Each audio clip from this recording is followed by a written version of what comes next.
Hi, I'm Polly at the Red Bank YMCA, and I'm here to help you stay fit and healthy at home. I'm using household items to replicate some of the things that you might be doing in the gym if you had equipment.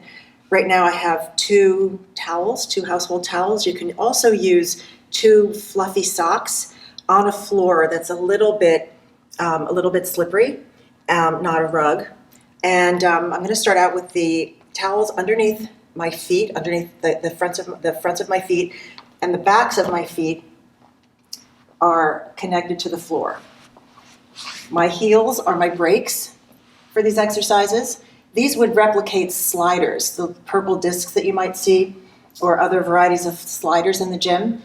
It's an instability training, and the benefit of instability training is to enable our muscles and joints to be where they need to be for the best effect in any exercise. So I'm starting out doing a lunge, a back lunge, with my left heel engaged on the floor, the front of my foot on the slider, which happens to be a towel at this point.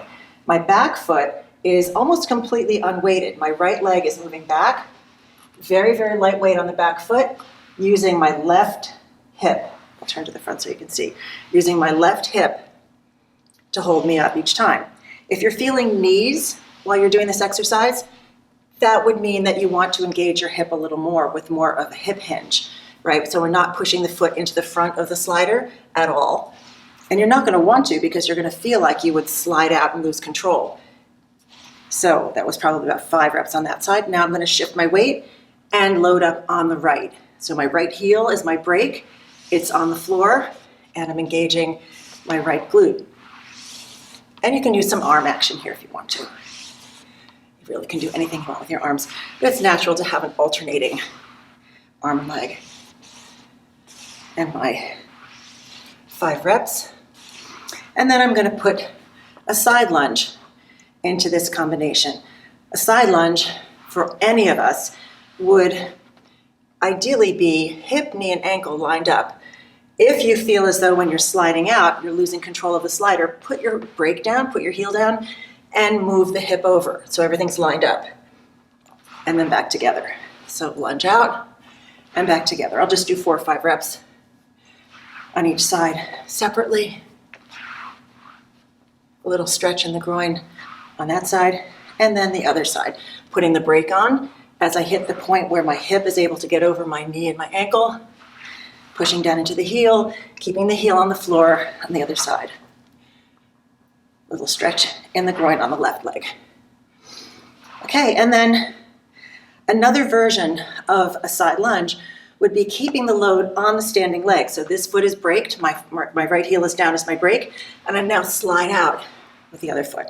So basically what you have here is a half of a squat.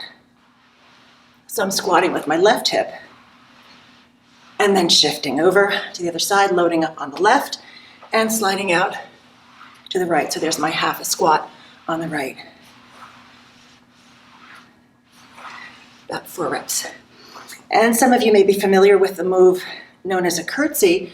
Looks just like a curtsy, which then could lead eventually into a more dynamic movement, a speed skater. We're just going to do the curtsy right here. The curtsy starts out with a mini side lunge, and then bringing the active leg around so that you can really fully see the right knee visible and dropping down on that side. So you feel a lot of glute action sliding around. It's super important that you're locked down on the standing leg. And I'm going slowly so you can see. Slow is definitely harder. I just do one more on that side. Make sure I'm loaded up and down. Really great rehab for knees and hips. Okay, loading up on the right, making sure that heel is locked down. That's my brake. And around and back and around and back. And you can make this be as athletic looking as you want or as balletic as you want. Okay, so there's my speed skater, pre-speed skater curtsy. So now we're going to put it together. Actually, we're going to just put the side lunge and back lunge together. So first the back lunge, again, which we did first, and then the first version of the side lunge. Now we're going to alternate, shifting the weight. Super important to get that weight shift. back lunge, and then side lunge. And then back lunge, and then side lunge. Actually, this is the second version of the side lunge. Back lunge, and then side lunge. And then your speed skater was a separate movement, or your curtsy. So just so that you can see where the speed skater would go, if I were doing it without the sliders, I would start out loaded up on that side and then move from side to side. And that's your speed skater, but we don't want to do that on the sliders. Okay, so now we're on the floor, about to get into plank position, and I have 4 exercises for you in plank that will, again, be replicated by other equipment in the gym, sliders in this case, and then we're going to put all 4 of them together into one move. And you can obviously put this together on your own, do sets, right? So this will be 1 set of each one. I'll do about 5 reps of each. So starting out in plank, please note that plank is a straight line from the back of my head to my tailbone. So we're not sticking the bottom up in the air and we're not letting the hips sag. So a little exhale right here helps to keep the abs engaged. I'm going to start out doing scissors, in and out. I'll just do 5. And then mountain climber, in and out. 1, 2, 3, 4, 5. And then pike. 1, 2, 3, 4, 5. And then reverse crunches. 1, 2, 3, 4, 5. Okay, so there's your 4 exercises, and then I'm going to put them together. Just want you to notice that the hips stay low through all those exercises, and a good way to make sure that they are is to look down and see that your shoulders are right over your wrists. If your shoulders start to drift back, that would mean that your hips are going up. All right, so now we're going to put them together. 1, wait, I forget what I did. 1, and then looking at the mountain climber, pike, and reverse crunch. We'll do it again. 1, 1, 1, and 1. Let's do it one more time.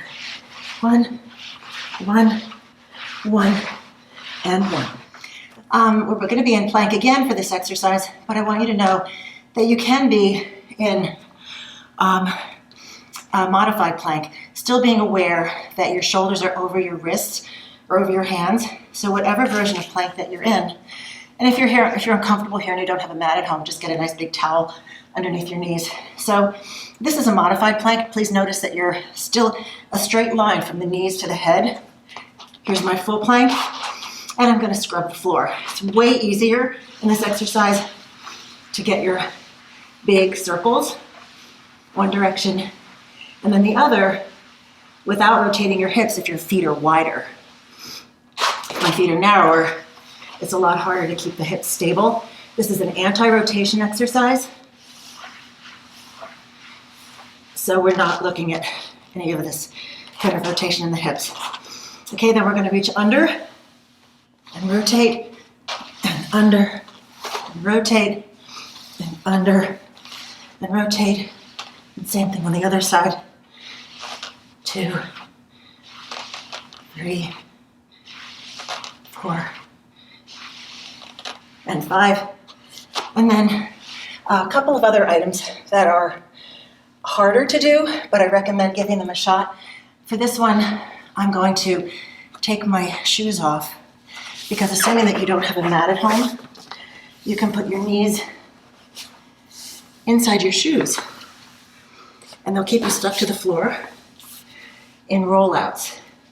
So if you don't happen to have an ab roller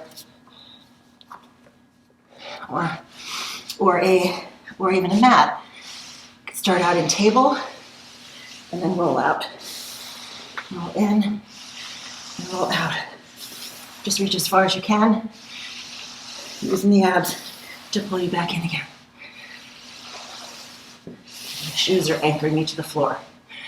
Okay, the next, I can leave my feet inside my shoes, is I'm going to stay in modified plank position and I'm going to do flies.